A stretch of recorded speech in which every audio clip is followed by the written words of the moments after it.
Little duckling paddles waddled sadly by a big, wide puddle.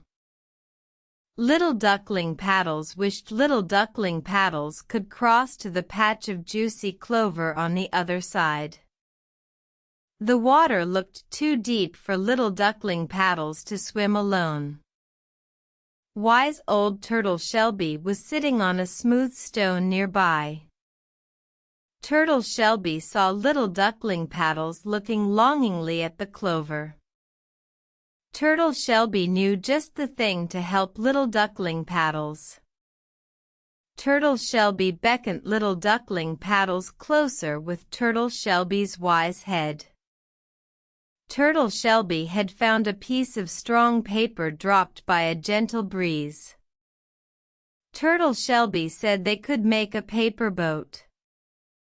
A paper boat could float across the water, Turtle Shellby explained.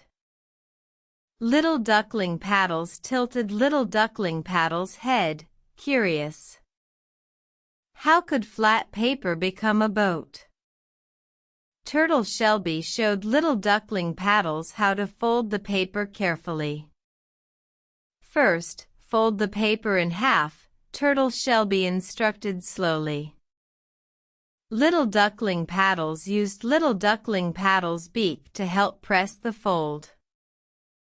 Then, fold the top corners down to meet the center fold, Turtle Shellby continued.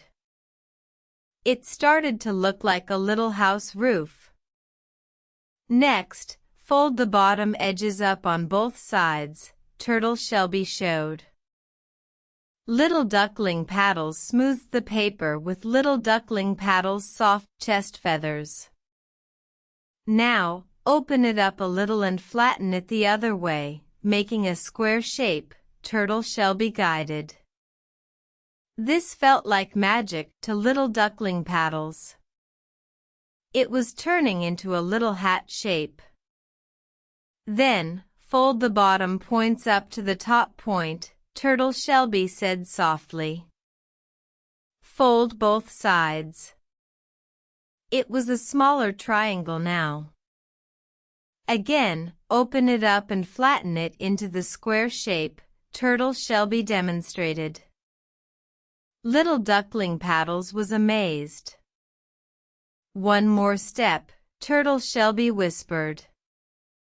Gently pull the sides apart from the top points. Slowly, carefully. And the paper boat popped into shape.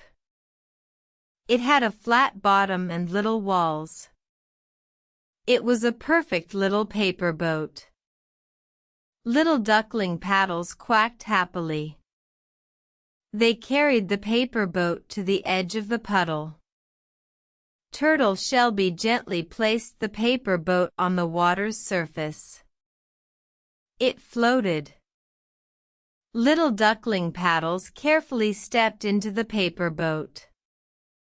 It felt steady. Turtle Shellby gave the paper boat a gentle push.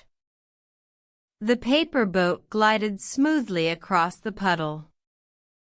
Little duckling paddles reached the other side.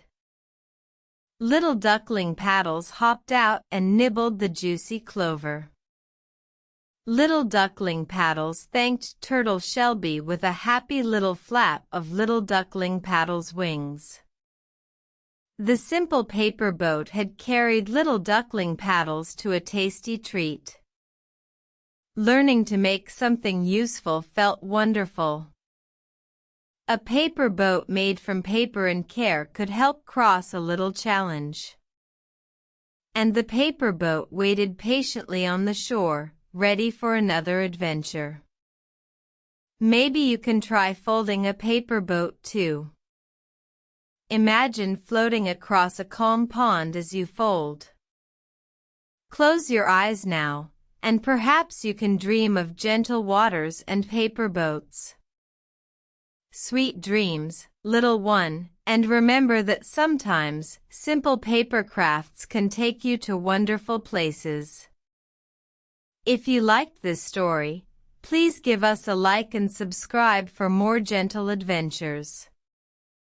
Tell us in the comments where your paper boat would float.